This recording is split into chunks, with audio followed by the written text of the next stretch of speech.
La tercera de las pistas fundamentales del caso es el coche Skoda Fabia. Hasta el momento en que apareció, nadie había podido explicar cómo era posible que 13 terroristas con otras tantas bombas se desplazaran hasta Alcalá en una furgoneta Kangoo. Y nadie había podido explicarlo por la sencilla razón de que es imposible que quepan. La versión oficial necesitaba que aparecieran más vehículos para resolver el misterio. Así, 3 meses después del atentado aparecía en Alcalá el coche Skoda Fabia. En ese vehículo se encontraron más prendas de ropa de los supuestos terroristas islámicos, papeles con comprometedores teléfonos e incluso impregnaciones de explosivo. La aparición de aquel Skoda abría la puerta a la hipótesis de que los terroristas se hubieran desplazado hasta Alcalá en varios vehículos, pero venía a plantear un nuevo enigma. ¿Cómo es posible que aquel Skoda no fuera detectado hasta 3 meses después de la masacre? Teniendo en cuenta que apareció a escasos metros del lugar donde estaba aparcada la furgoneta Kangoo en la mañana del 11 de marzo, ¿cómo es posible que le pasara desapercibido a los policías que peinaron la zona?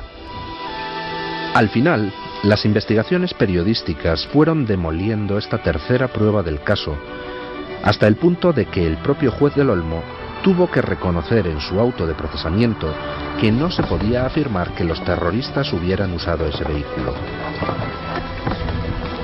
Son muchas las cosas que no cuadran en lo que respecta al coche Skoda. Para empezar, aunque admitiéramos que los terroristas lo habían utilizado, resulta difícil introducir 13 terroristas con 13 mochilas en un coche Skoda Fabia y una furgoneta Kangoo.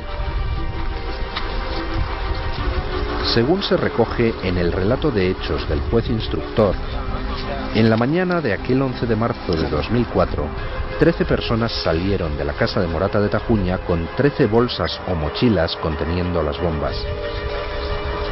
Estos 13 terroristas utilizaron un Skoda Fabia y una furgoneta Renault Kangoo para desplazarse hasta Alcalá de Henares. Los 13 individuos se habrían repartido 8 en la Renault Kangoo y los otros 5 en el Skoda Fabia. En la furgoneta Kangoo habrían podido colocarse 2 personas en los asientos delanteros y las otras 6 en la parte trasera, que era diáfana. Las mochilas podrían haberse acomodado en el maletero del Skoda Fabia y sobre las piernas de los 6 terroristas que viajaban en la parte posterior de la Kangoo. Además, hubieran tenido que dejar espacio para todos esos objetos que, según los informes policiales, se encontraron en el interior de la furgoneta Kangoo.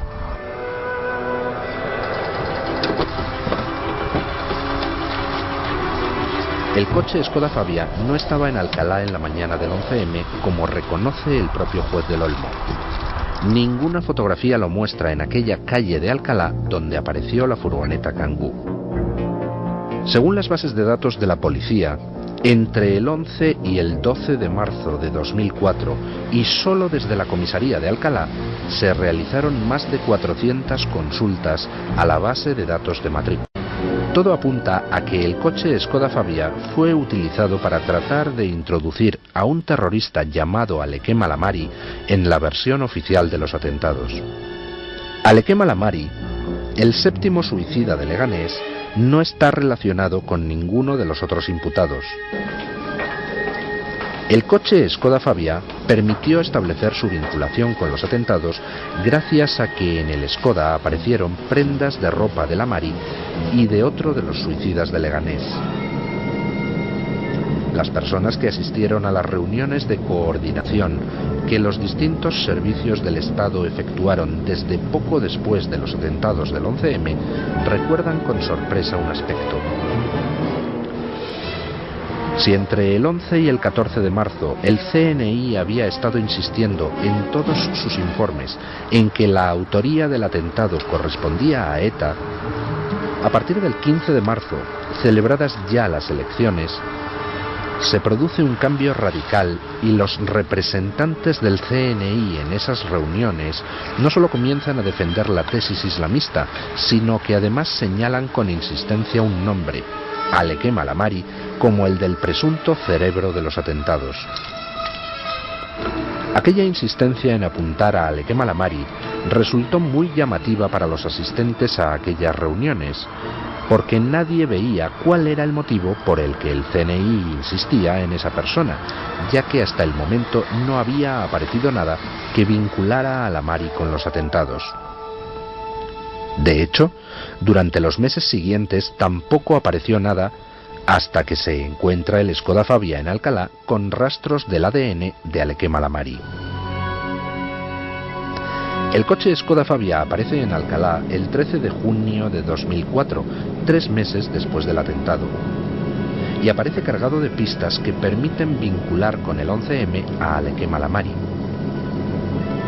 Pero además, como se denunció desde las páginas del periódico El Mundo, es que ese coche estaba en poder de los servicios del Estado desde varios meses antes del atentado. El coche había estado tranquilamente aparcado en la avenida de Bruselas en noviembre de 2003 y en ese lugar se le impusieron diversas multas por estacionamiento indebido. Un portero de la zona le hizo un comentario sobre el coche a un policía conocido suyo que trabajaba en labores de escolta de un juez que vive en las proximidades.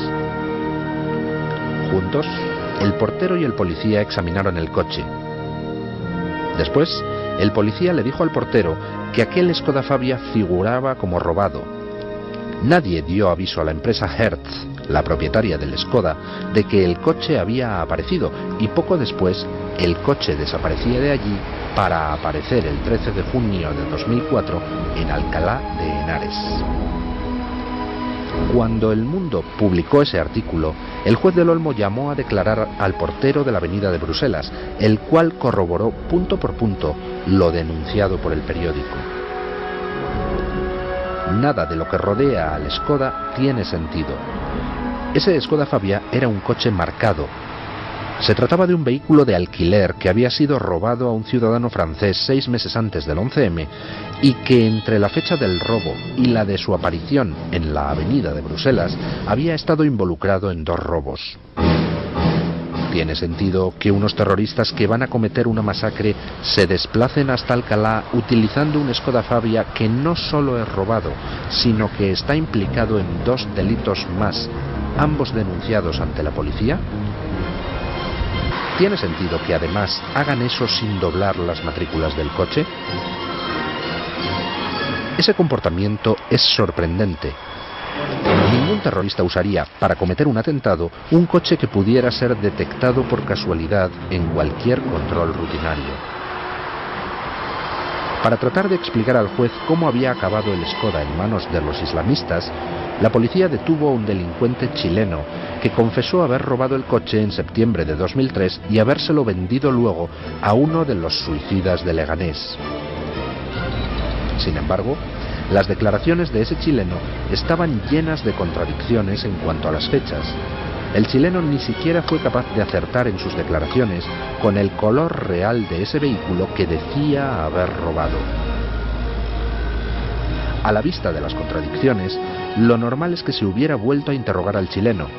Sin embargo, fue imposible hacerlo porque, tras saltar el escándalo del Skoda en los periódicos, la policía expulsó de España al chileno sin comunicárselo previamente al juez.